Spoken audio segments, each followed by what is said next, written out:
Millionaire CEO canceled his wedding a night before, after his ex mistakenly sent him a photo of a baby he knew nothing about.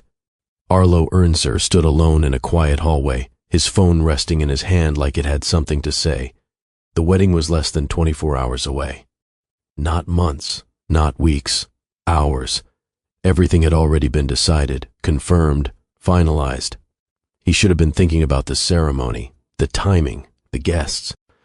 Instead, he found himself staring at a blank screen, not opening anything, not calling anyone, just pausing, as if something inside him had already started shifting before he knew why. The screen lit up. A message, unknown number. He glanced at it quickly, ready to ignore it. There was no reason to open it, not now, not today. But his thumb didn't move away. It hovered, then tapped. The photo loaded slowly. A baby, wrapped in a soft cream blanket, small hands barely visible, eyes open and steady, looking straight into the camera like nothing in the world had taught her to look away yet. No caption, no context, just the image. Arlo didn't react right away. He just looked. There was no rush in him, no confusion, no immediate question, just stillness, the kind that doesn't come from understanding something, but from feeling like you should. His fingers tightened slightly around the phone, not enough to notice, just enough to hold on. A second message appeared. "I'm sorry, this wasn't meant for you. That should have settled it. Wrong number. Simple mistake. Move on." And yet, he didn't. Because the moment didn't close, it stayed open, like a sentence that didn't finish. He looked at the photo again, longer this time, more carefully, not searching for details, but for recognition, and then, quietly, without permission, a thought crossed his mind. Not loud, not dramatic, just clear. What if this isn't random? He exhaled slowly, and didn't look away. A voice echoed faintly from down the hall. "Arlo, they're asking for you."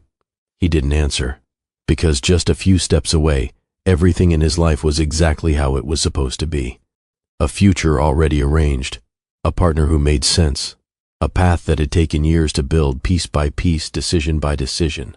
Nothing in that life was uncertain. Nothing was left unfinished. At least, that's what he thought. He glanced toward the direction of the voice, then back at the phone. Two completely different worlds. One waiting for him to step into it, the other arriving without asking. No preparation, no warning, just a quiet interruption that didn't feel like it would go away. He adjusted his grip slightly, like that would steady something. It didn't. He tapped the screen once more, bringing the photo back into full view. For a moment he said nothing. Then, under his breath, barely audible, "Why does this feel familiar?" The question wasn't directed at anyone. It didn't need an answer, because it wasn't about the photo. It was about the feeling he couldn't explain. His phone remained in his hand. He could have locked it, walked away, gone back to what was waiting for him. Everything would have continued exactly as planned. Nothing would have changed. But instead, he stayed, looking, thinking, letting a moment that didn't belong in his life take up space in it. And without realizing it, he had already made a choice. His thumb moved again, this time not to close the message, but to reply. "Who is this?" the message sent. And just like that, something small became something that wouldn't disappear. If you've ever had a moment like that, where something unexpected didn't feel accidental, stay with this story, because this one decision, it didn't just interrupt his life. It changed what he thought his life was. By the time Arlo stepped into the main reception area, everything was already in motion. People moved with purpose. Conversations overlapped in low, controlled tones. Assistants checked details against schedules that didn't leave room for error. No one looked uncertain. And that wasn't by accident. Arlo had built his life in a way where things didn't fall apart. They aligned, quietly, efficiently, exactly as planned. "Mr. Ernser, the final seating arrangement has been confirmed." He nodded once. "Good." Another voice followed. "Transportation for tomorrow morning is set. No delays expected." Perfect. There was no excitement in his tone. No stress either. Just confirmation. To anyone watching, it looked like calm confidence. But it wasn't about confidence. It was about control. Arlo didn't rush decisions. He studied them, measured outcomes, weighed risks, removed anything that didn't serve a clear purpose. That approach had built everything around him. His company, his reputation, his future, and now, his marriage. Nothing about tomorrow was spontaneous. That's exactly why it was happening. From the outside, it looked like something people would admire. Two successful individuals, well-matched, well-timed. Everything about it made sense. No complications, no uncertainty. Just two lives coming together in a way that felt appropriate. And in Arlo's world, that mattered more than anything else. Raquel stood near the far end of the room, speaking with one of the coordinators. Composed, focused, effortless in the way she carried herself. She noticed him almost immediately. Their eyes met. She smiled. Not wide, not overly emotional. Just enough. "Arlo," she said as she approached, her voice steady. "You disappeared for a minute. I needed a moment," he replied. She studied him briefly. Not suspicious, just observant. "Everything's ready," she said. "Tomorrow should go smoothly. I don't see any reason it won't." A small pause settled between them. Not uncomfortable, just quiet. Raquel adjusted the sleeve of his jacket slightly, smoothing it with careful attention. "You always say that," she added almost lightly. "Because it's usually true." She gave a soft breath that could have been a laugh. Usually, there was no tension between them, no unresolved issues waiting beneath the surface. They understood each other, respected each other, and in many ways, that was enough. There were no unpredictable emotions to manage, no difficult conversations that lingered longer than necessary. Everything between them stayed balanced. But even in that balance, there was space, not obvious, not something you could point to directly, just something you felt if you paid attention long enough. Raquel stepped back slightly, looking at him with a calm expression. "You're quiet today, just focused," she nodded. That answer made sense, so she didn't question it further. Arlo glanced around the room again. Every detail reflected a decision he would have made himself. Efficiency, order, clarity, nothing wasted, nothing uncertain. It was the kind of life that didn't depend on chance. It depended on discipline. And discipline had never failed him. His phone was still in his hand. He hadn't realized he was holding it that tightly. Raquel followed his gaze briefly. "Everything okay?" He looked up. "Yeah." The answer came easily, too easily, because for the first time in a long while, something didn't fit into the structure he trusted, and he hadn't decided what to do with it yet. The screen lit up again. A message, same number, no hesitation this time. He opened it. "Arlo." Just one word, but it didn't feel small. It didn't feel random. It settled into him like it belonged there. He didn't react outwardly, didn't stiffen, didn't speak. But something behind his calm shifted, because he knew that name, or rather, he knew the person behind it, and more than that, he knew exactly when he had last heard it. "Do you need to take that?" Raquel asked, her tone even. Arlo looked at her for a second, then back at the screen. No, but he didn't put the phone away. Raquel noticed that. Of course she did. Still, she didn't ask anything else. That wasn't how their relationship worked. He typed slowly. "Yasmin?" The response didn't come immediately, but it didn't need to, because just saying her name, even in a message, shifted something in him. Not dramatically, not in a way anyone else would see, just enough to remind him. This wasn't a stranger. Across the room, someone called his name again. Schedules, timing, expectations, everything waiting, everything ready, everything certain, and in his hand, a message from someone who belonged to a version of his life that didn't follow any of those rules. He looked down at the screen again, this time not as a distraction, but as something he couldn't ignore. Not anymore. The reply finally came. "Yeah, I didn't know this was still your number." He read it once, then again, and for the first time that day, Arlo didn't think about timing, or plans, or outcomes. He just stood there, between two conversations, one in front of him and one that had just found its way back. Raquel touched his arm lightly. "Arlo?" He looked at her, present again, or at least, trying to be. "I'll be right back," he said. She held his gaze for a second longer than before, then nodded. "Okay." He walked toward a quieter corner, away from the movement, away from the voices. Not rushed, not hesitant, just deliberate, as if he already knew this moment needed space, even if he didn't fully understand why. He leaned slightly against the wall, phone still in hand. Everything about his life had been built on clarity, on decisions that led somewhere, on choices that made sense. But this didn't make sense yet, and that was exactly why it stayed with him. He typed again, short, direct, "the baby." He stopped, watched the message before sending it, then pressed send, And just like that, the life he had carefully built made room for something he hadn't planned. Across the room, the world kept moving. Nothing paused for him, nothing changed, but standing there, waiting for a reply that shouldn't matter as much as it did. Arlo felt something unfamiliar, not pressure, not fear, just uncertainty. And for someone like him, that was enough to change everything. Arlo didn't return to the room. Not yet. He stayed where he was, slightly removed from everything, phone still in his hand. The message he sent sat there, delivered, seen. No reply, and still. He didn't move. The sounds from the other side of the wall softened into something distant. Laughter, footsteps, a voice calling out instructions. All of it continued without him. But here, in this small pocket of stillness, time felt different, not slower, just heavier. He opened the image once more, not out of curiosity, not even confusion, but because something about it hadn't finished with him. The baby stared back the same way, unaware, unquestioning, just present. He didn't focus on the blanket, or the lighting, or anything that could be explained. Instead, his attention stayed on the child's face. There was no effort in her expression, no performance, just being, and somehow, that made it harder to look away. Arlo shifted his weight slightly, eyes still on the screen. He had seen countless photos in his life. Faces, people, moments that came and went without leaving anything behind. This should have been the same, but it wasn't, because this didn't feel like something new. It felt like something remembered. He locked the screen, lowered his hand, looked ahead. This doesn't mean anything, he said quietly to himself, and logically, it didn't. A wrong number, a stranger, a simple mistake. That was the explanation. That was enough. He unlocked the phone again. The photo came back instantly. He didn't hesitate this time, didn't question it, because whatever that feeling was, it hadn't gone anywhere, and ignoring it didn't make it disappear. The screen shifted. A reply. 3 dots appeared, paused, then again. Not meant for you. That wasn't correction.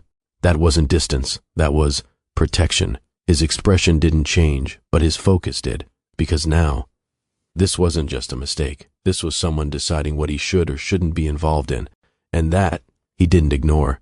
His next message came slower, not rushed, not reactive, just direct. Then why send it at all? He watched the screen, waiting, not impatient, just certain this wasn't over. No response, not immediately. The 3 dots appeared again, stopped, appeared, stopped. Each time, it said more than an actual answer would have, because hesitation meant there was something to say. Arlo leaned back slightly, resting against the wall. His eyes didn't leave the screen. He didn't check the time, didn't look around, because this moment, as small as it seemed, had his full attention now, and he wasn't letting it go. Finally, a reply. I told you, it wasn't meant for you. No explanation, no correction, just the same line, but softer this time, less firm, more uncertain. Arlo read it slowly. Then again, she didn't say, it's not your concern. She didn't say, you're mistaken. She didn't even deny anything. She only said it wasn't meant for him, and that difference mattered. He typed again. No hesitation now.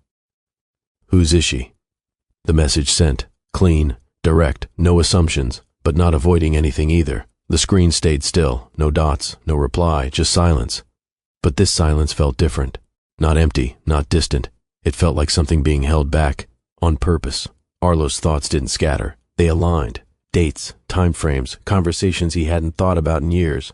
Not forced, just appearing, and quietly, without him saying it out loud. A possibility began to take shape. He didn't type what he was thinking, didn't rush to fill the space, because once something like that is said, it can't be taken back. And for now, he stayed just before that line. A voice called from down the hall again. Arlo, they need you for a moment. He closed his eyes briefly, just a second, then opened them. Still there, still in this moment. Give me a minute, he called back. His voice steady, controlled, but quieter than before, because for the first time that day, something else had his full attention.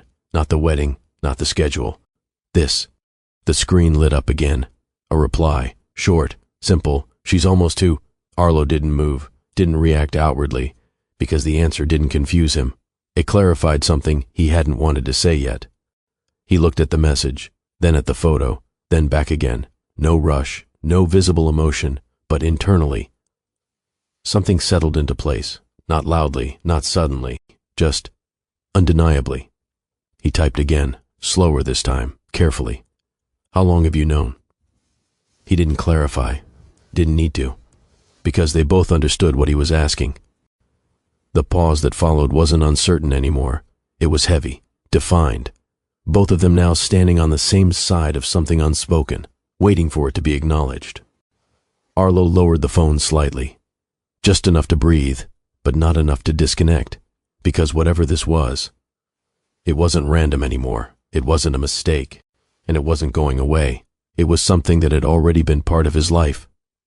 Long before this moment found him, and now it was asking to be seen. The message stayed on his screen longer than the others. How long have you known? No follow-up, no clarification, just that. A few seconds passed. Then, the typing dots appeared, stopped, returned, and finally, since the day she was born, Arlo read the message once, then again. He didn't respond right away. Not because he didn't know what to say, but because this wasn't something you answer quickly. The hallway around him remained quiet, but inside, something had shifted from curiosity to reality. His fingers moved again, not rushed, not hesitant, just steady. Why didn't you tell me? He didn't soften it, didn't add anything extra, because there was no way to ask that question lightly. This time, she didn't take long. I thought about it. A pause, then another message. More than once, no excuses, no long explanation.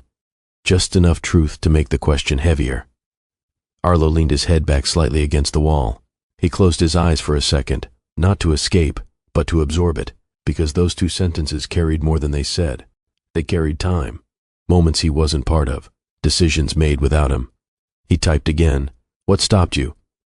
The question came out quieter this time. Not in tone, but in intention, and she felt it, because her reply didn't come immediately. When it did, it didn't circle around anything. You. Arlo opened his eyes, read it again. You were building something, and I didn't want to become something that made you stop. There were a lot of ways he could have responded. Clarified, explained, pushed back, but he didn't, because deep down, he understood exactly what she meant.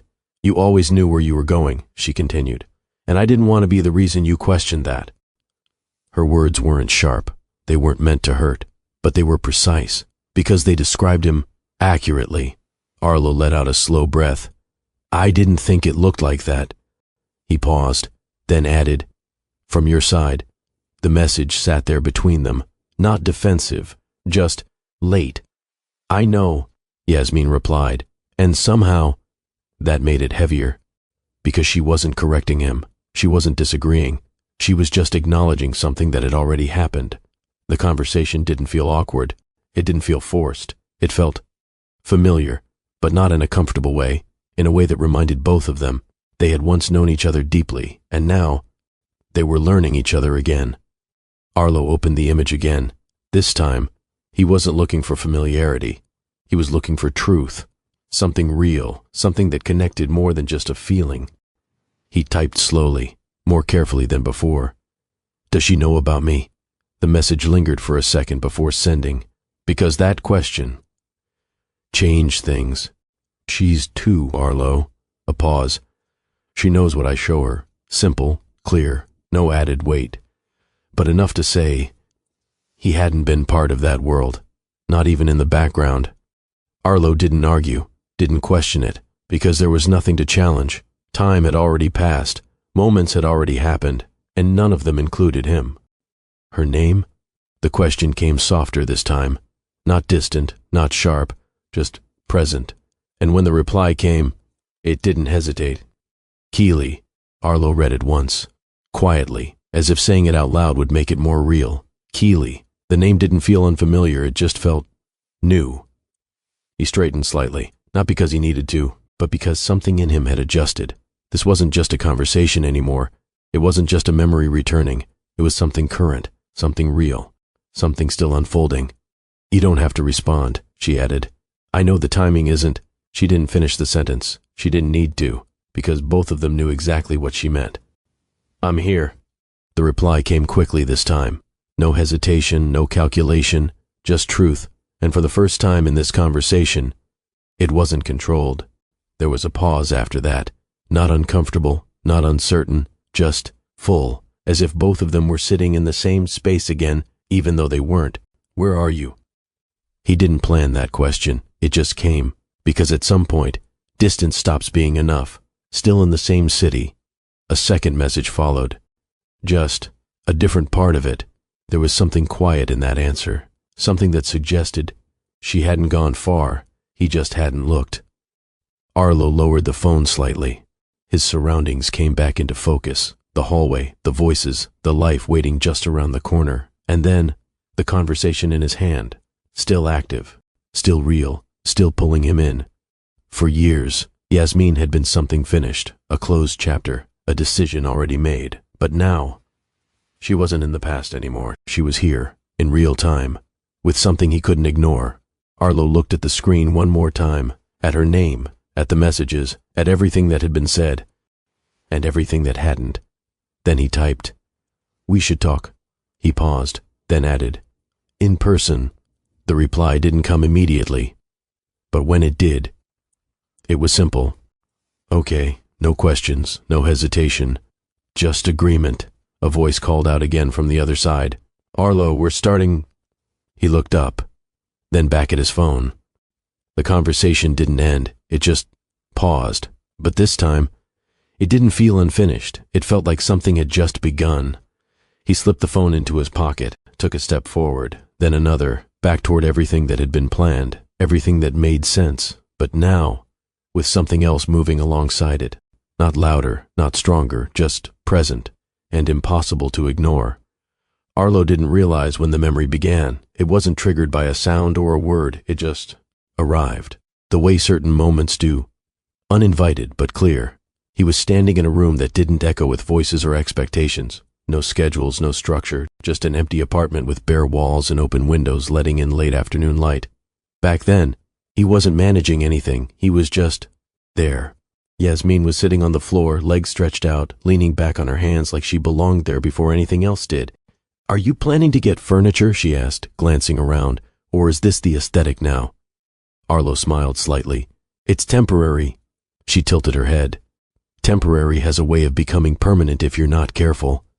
He walked over, lowering himself beside her without thinking about it. "You sound like you've already decided that's what I'm doing." "I haven't decided anything," she replied. "I'm just observing patterns." He glanced at her. "Patterns?" She nodded. "You get focused on something, and everything else waits." There was no judgment in her voice, no pressure, just clarity. And back then, he didn't resist it, he found it grounding. They sat in silence for a while after that, not the kind that needed to be filled, just the kind that existed naturally between two people who didn't feel the need to explain themselves. After a while, she turned slightly toward him. "If all of this works out," he looked at her. "Yeah?" She held his gaze. "Promise me you don't disappear into it." He frowned slightly. "Disappear?" She smiled. "Just a little. Yeah, like one day I'll be sitting next to you, and it'll feel like you're somewhere else." Arlo didn't respond right away. Instead, he reached for her hand, held it, firm enough to mean something, but not enough to interrupt the calm between them. And back then, that felt like enough. He remembered thinking, this won't change, not this, not us, because at that point, he still believed some things didn't get replaced by ambition. The memory shifted, not suddenly, just forward. Days became busier, calls came more often, messages were answered later, not intentionally, just gradually. "Hey, are you free tonight?" Her message had been simple. His reply, "Probably late, I'll let you know." He meant it at the time, but late turned into missed, and missed turned into next time. Yasmin never demanded attention, never made things dramatic. She adjusted, waited, gave space, not because she didn't notice, but because she understood who he was becoming. One evening she sat across from him at a small table, watching him check his phone mid-conversation. "You're doing it again," she said softly. He looked up. "Doing what?" She nodded toward his hand, leaving without moving. He glanced at his phone, then set it down. "I'm here." She held his gaze for a moment, then gave a small nod. "Okay," but something in her expression shifted slightly. Not disappointment, just recognition. After that, things didn't break, they just thinned. Fewer conversations that lasted, more that ended early, less time spent fully present, and neither of them said it out loud. "Let me know when you're free," she said one afternoon. "I will," he replied. But free became something harder to define, because his time was no longer his own. It belonged to everything he was building. Yasmin didn't push closer. She stepped back, not dramatically, just enough to stop reaching first, enough to see if he would notice. At first, he didn't, because nothing had officially changed, no arguments, no conflict. Everything still looked fine. It wasn't a big moment, no raised voices, no breaking point, just a quiet evening. She stood near the door, her bag already in her hand. "Arlo," he looked up from his laptop. "Yeah? I don't think you're doing anything wrong." He frowned slightly. "Okay." She held his gaze. "But I also don't feel like you're here anymore." He didn't respond immediately. Not because he didn't hear her, but because he didn't know how to argue with something that felt true. There was space there, time, a chance to say something, to close the distance that had been building quietly for months. Instead, he stayed where he was, still, thinking, measuring the moment instead of stepping into it. And that was the decision. Yasmin nodded once, not upset, not angry, just certain.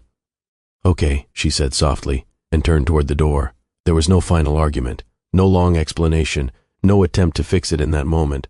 Just a quiet ending. That felt unfinished. The apartment didn't feel different right away, not until later, when the space she used to fill remained empty. And for the first time, he noticed it.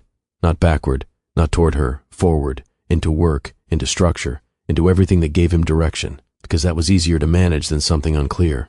The image of that apartment softened, the silence, the unfinished feeling, and then it was gone. Arlo opened his eyes, back in the present, same hallway, same world, but now, with something he hadn't expected to return. Not just Yasmin, not just the past, but the realization that he hadn't lost her all at once. He had let her go, one moment at a time.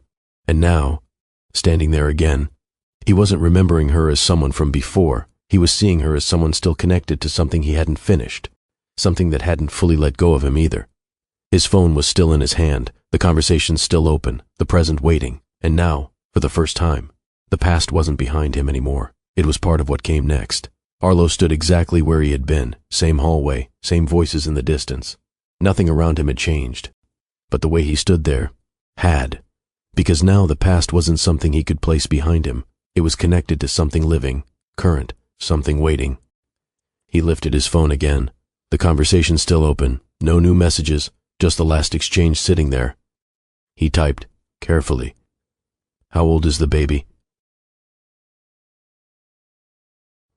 Anything else? Because that question carried enough on its own. The message delivered, read, then nothing, no typing, no immediate reply, just a pause that felt deliberate, not avoidance, not confusion. Something else. When the response came, it was simple, almost too, no extra words, no explanation. Just that. Arlo didn't blink, didn't shift, because the answer didn't surprise him. It confirmed something he had already started to understand. Not logically, not fully, but enough. There was no panic, no rush of thoughts colliding into each other. Instead, everything lined up. Time, distance, the last time he had seen her, the space between then and now. It didn't need to be said out loud. It was already there. And then, something else moved in. Not logic, not calculation. Something quieter. Something he hadn't made space for in a long time. A weight that didn't come from confusion, but from understanding. Why didn't you tell me? This time, he didn't soften it, didn't hold it back, because there was no reason to avoid the question anymore. Yasmin answered almost immediately. "I knew you would feel responsible." A second message followed. "And I didn't want to be something you felt like you had to choose." Arlo read it slowly. Because she didn't say, "You wouldn't care." She didn't say, "You'd walk away." She said, "You would feel responsible." And that meant something. It meant she knew him, not just who he was before, but who he had become. She knew the way he made decisions, the way he carried things, the way he didn't ignore what felt like an obligation. He didn't argue, didn't correct her, because there was nothing inaccurate in what she said. If she had told him, he would have stepped in, not out of confusion, not out of uncertainty, but because that's what he does. And suddenly, that understanding didn't feel like strength. It felt like something heavier, because she hadn't told him, not because she doubted him, but because she understood him completely. The conversation paused again, but now it wasn't uncertain. It wasn't waiting to begin. It was already deep into something that couldn't be undone. Arlo opened the image once more, but this time, he wasn't searching, he wasn't questioning, he was seeing, really seeing. It wasn't about resemblance, not something obvious, not something he could point to, but something in the way she looked felt connected to him, and he couldn't ignore that anymore. His fingers hovered over the screen, then moved. Is she mine? The message sat there for a second, then sent.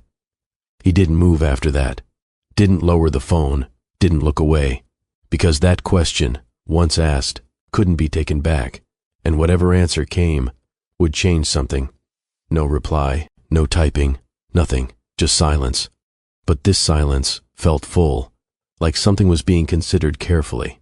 When the typing dots finally appeared, they stayed longer this time. Stopped, came back, as if she was choosing each word carefully. Yes, just one word, no build-up, no explanation, no hesitation. Arlo didn't react, not outwardly, no visible shift, but inside, everything settled into place. It didn't feel sudden, it didn't feel overwhelming, because part of him had already reached that conclusion. This just confirmed it. He lowered the phone slightly, not to disconnect, just to breathe, because now, this wasn't a possibility. It was real. The hallway, the voices, the movement, all of it continued, but none of it reached him the same way, because something else had taken priority, something he couldn't organize or control. He brought the phone back up, typed again. Not as sharply as before. Why now? I didn't mean to send it to you. A pause, but when I realized I did. Another pause. I couldn't pretend it didn't happen. Arlo read the message slowly, because now, this wasn't about a mistake, it was about something that had finally surfaced, something that had existed quietly, until it couldn't stay hidden anymore. This wasn't just about the past, it wasn't just about a child, it was about a decision he never made, coming back into his life. For years, his decisions had been clear, structured, predictable, but this didn't fit into any of that, and still, he didn't close the conversation, didn't put the phone down, didn't walk back into the life waiting for him, because something in him had already shifted. One life was already built, ready, waiting, everything in place. The other had been there all along, just unseen, unchosen. Arlo looked at the screen one more time, at her name, at the truth now sitting between them, and for the first time, he wasn't thinking about outcomes, or control, or what made sense. He was thinking about something else, something he hadn't let guide him in a long time. Not spoken, not finalized, but present, and impossible to ignore. His phone remained in his hand, the conversation still open, the truth now clear, and just beyond this moment, a decision waiting to be made. The moment didn't last, not because it ended, but because everything around Arlo refused to stay paused. Voices returned, footsteps moved closer. A door opened somewhere behind him. Arlo, we're about to start. The reminder came gently, but it landed with weight. He didn't respond immediately, because now, he wasn't standing in one moment anymore. He was standing between two, one loud, structured, expected, the other, quiet, unplanned, but just as real. He looked down again, at the message, at the word that had changed everything. Yes, it didn't look dramatic, it didn't demand anything, and yet, it carried more weight than anything else in his life right now. His phone vibrated again. Another message, this time, not from Yasmin. Are you coming to the rehearsal? Everyone's waiting. Arlo stared at the two names on his screen. Raquel, Yasmin. One represented everything he had built, everything that made sense, everything that moved forward without hesitation. The other, something he had left behind, something that had now returned, with something he couldn't ignore. His fingers hovered, not over one message, not over the other, just still, because responding meant choosing direction, and for the first time in a long time, he didn't move immediately. Arlo had always made decisions quickly, not carelessly, but efficiently. Once he understood something, he acted. No delay, no second guessing. That's how he built everything. This didn't fit that system. There was no clear outcome, no measurable result, no defined path forward. Just two lives, pulling in different directions. A new message appeared. I didn't mean for this to change anything for you. He read it slowly. Because that line wasn't asking for anything. It wasn't demanding a response. It was giving him space. If she had asked for something, it would have been easier. If she had pushed, he could have responded to that. But she didn't. She left the decision entirely with him. Arlo exhaled quietly, because now, this wasn't about reacting. It was about choosing, and choosing meant accepting what came with it. He glanced toward the room again. The people, the movement, the conversations already happening. Nothing had changed there. Everything was ready, exactly as planned, and yet, it didn't feel the same. Not wrong, not broken, just incomplete, in a way he hadn't noticed before. Everyone's waiting. He read it again, because that was true. People were waiting. A future was waiting. A decision he had already made was waiting to be carried out. But now, another question existed alongside it. Not louder, not more urgent, just deeper. What if this isn't the life I should be stepping into? He didn't respond immediately, didn't send a quick confirmation, didn't walk back into the room. Because for the first time, he wasn't acting out of momentum. You would feel responsible. She wasn't wrong, but this didn't feel like responsibility. It felt like something else, something he hadn't given space to before. This wasn't about obligation. It wasn't about fixing something. It was about something he had never fully faced, something he had walked away from without understanding what it meant. His posture shifted slightly, not outwardly noticeable, but internally. Something had settled, not completely, not fully defined, but enough. He opened the message, typed, stopped, then continued. Give me a minute, sent. It wasn't a no, it wasn't a yes, but it wasn't what he would have said before, because before, there wouldn't have been a pause.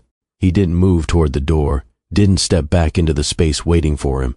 Instead, he stayed where he was, still between both worlds. Another message appeared. You don't have to figure anything out right now.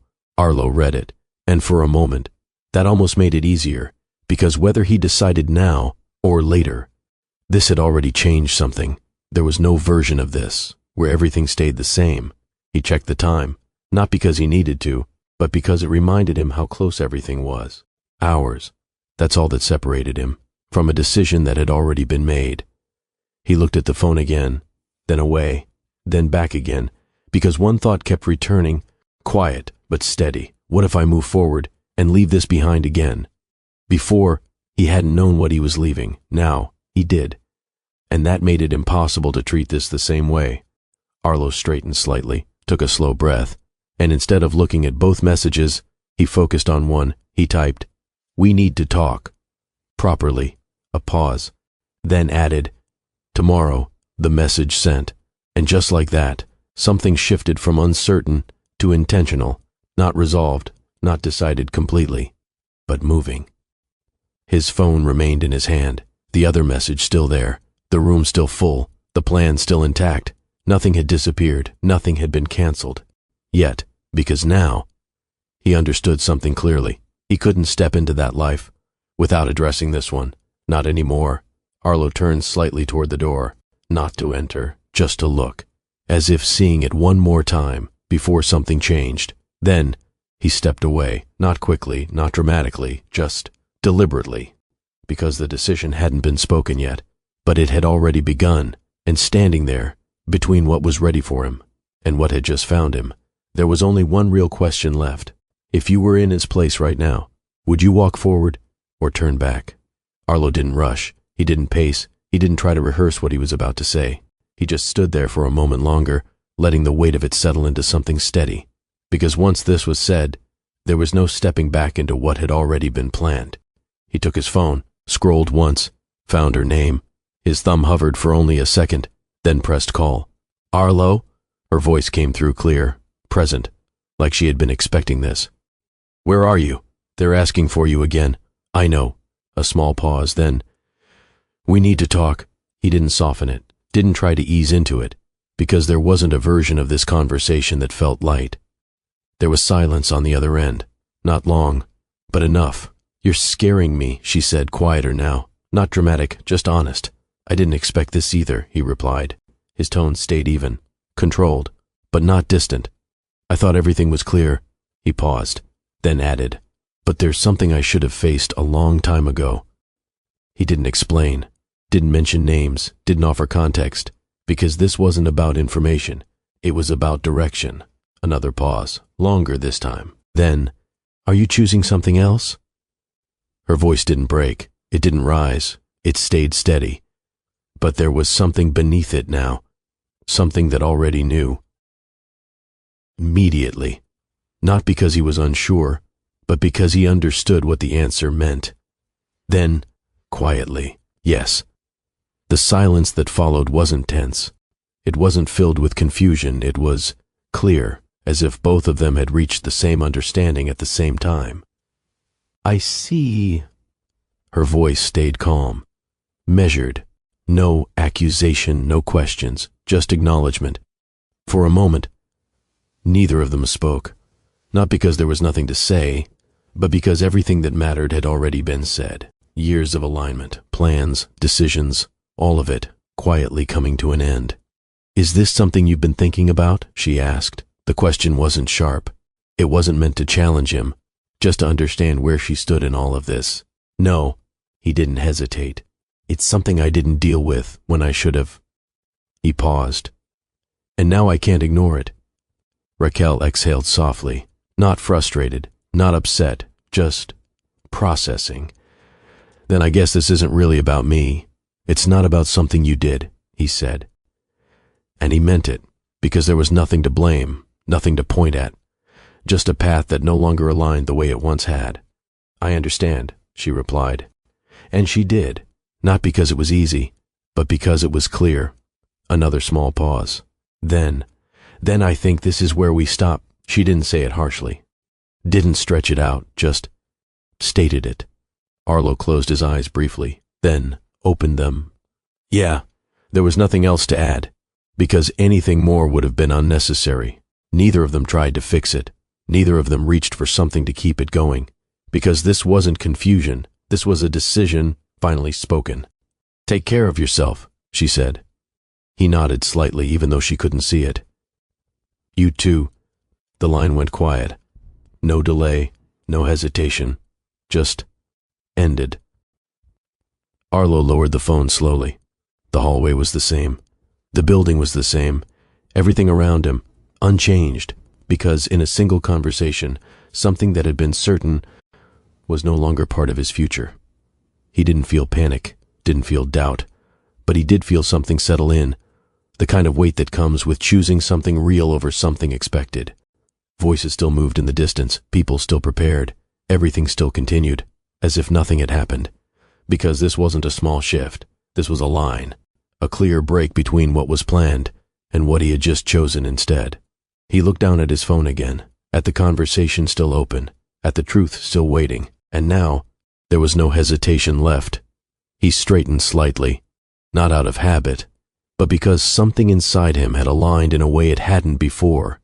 He didn't go back to the room, didn't explain anything yet, because that part would come later. For now, he just stood there, between what had ended and what he had just chosen to face. And for the first time, that direction didn't come from logic. It came from something he had ignored once before, and wasn't willing to ignore again. The city moved like it always did. Cars passed, people walked with purpose, nothing slowed down. But for Arlo, everything felt quieter. Not outside, inside. The car came to a stop in front of a small house on a quiet street. No cameras, no attention, no expectation, just a place that existed without needing anything from him. He stepped out, closed the door gently, and stood there for a moment, not preparing, just present. There was no schedule waiting for him here, no one checking the time, no one asking for confirmation.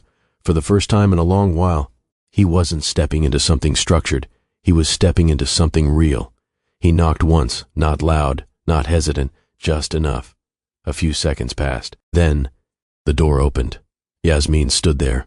Same posture, same calm presence, but different in ways that didn't need to be explained. Time hadn't changed who she was. It had just added to her. "Hi." Her voice was soft, not uncertain, just careful. "Hi." Arlo's reply matched hers. Simple, nothing added, because anything more would have felt unnecessary. They looked at each other for a moment, not trying to figure anything out, just recognizing what was still there.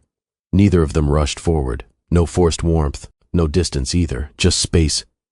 That didn't feel uncomfortable. Yasmin moved slightly, opening the door wider. "Come in." He nodded once, stepped inside. The space was small, but it felt complete, not polished, not arranged for appearance, just lived in. There were small details everywhere, things that belonged to a life that had been moving forward without him. A soft laugh came from the other room, light, unfiltered. Arlo's attention shifted immediately. He didn't move yet, just listened. "She's been like that all morning," Yasmin said quietly. There was something in her tone, not nervous, not guarded, just aware. Arlo nodded slightly, still looking toward the sound. He walked forward slowly, not because he needed to, but because the moment asked for it, each step measured, not forced, just intentional. Keely sat on the floor, surrounded by small toys, completely focused on something in her hands. She looked up, just for a second, and then she noticed him. She didn't hesitate, didn't look unsure, didn't pull back. She just looked at him, curious, present. And then she smiled, small, easy, uncomplicated, as if there was nothing to question, nothing to figure out. Arlo didn't move, didn't speak, because something in that moment shifted quietly but completely, not dramatic, not overwhelming, just real. There was no introduction, no explanation, no need to define anything yet, because whatever this was, it didn't start with words. She stayed where she was, didn't step in, didn't guide the moment, because she understood. This wasn't something that needed direction. Keely looked back down at what she was doing, then back up again, still aware of him, still present, still open. He moved a little closer, not too much, not too fast, just enough to be part of the space. No one spoke, not because they didn't know what to say, but because saying something would have taken away from what was already happening. Time passed without being measured. Eventually, they sat across from each other, Keely in the next room, still playing, still laughing occasionally. "I didn't think you'd come," Yasmin said. Her tone was calm, not surprised, just honest. "Yeah." He leaned back slightly. "I didn't think so either." There was no attempt to make that sound better than it was. A quiet pause followed, not uncomfortable, just settled, because neither of them was carrying anger into this moment, only clarity. "I wasn't trying to keep her from you," Yasmin said. "I know." He didn't hesitate, because he did. She looked at him carefully. "I just didn't think you'd choose this." There was no challenge in her voice, no expectation, just a statement. Arlo thought for a moment. Not long, just enough. "I didn't." A small pause. Back then, her expression didn't shift much, but she listened. Because what mattered wasn't what he had done. It was what he was saying now. He glanced toward the other room. The sound of Keely moving, playing, existing, filled the space naturally. Then he looked back at Yasmin. "Now," he paused slightly. "Now I know what it feels like to build everything right." Another small pause. "And still leave something unfinished." Yasmin didn't respond immediately. She just watched him, not judging, not questioning, just seeing him clearly. There was no need for explanation, no need to revisit every moment that led here, because the truth didn't need to be expanded, it just needed to be acknowledged. She stood slowly, not walking away, not creating distance, just standing in her own certainty. "You didn't lose everything." A small pause. "You just didn't realize what mattered when you had it." He didn't respond, didn't try to, because there was nothing to argue with, nothing to fix, nothing to explain, just something to understand. And in that moment, everything that had been loud, structured, and certain felt distant, while this, simple, quiet, unfinished, felt real. And sometimes, the things we overlook don't disappear, they wait. So if you've ever had a moment like this, where something you thought was behind you found its way back, tell me, would you have made the same choice? And if stories like this stay with you, you already know what to do.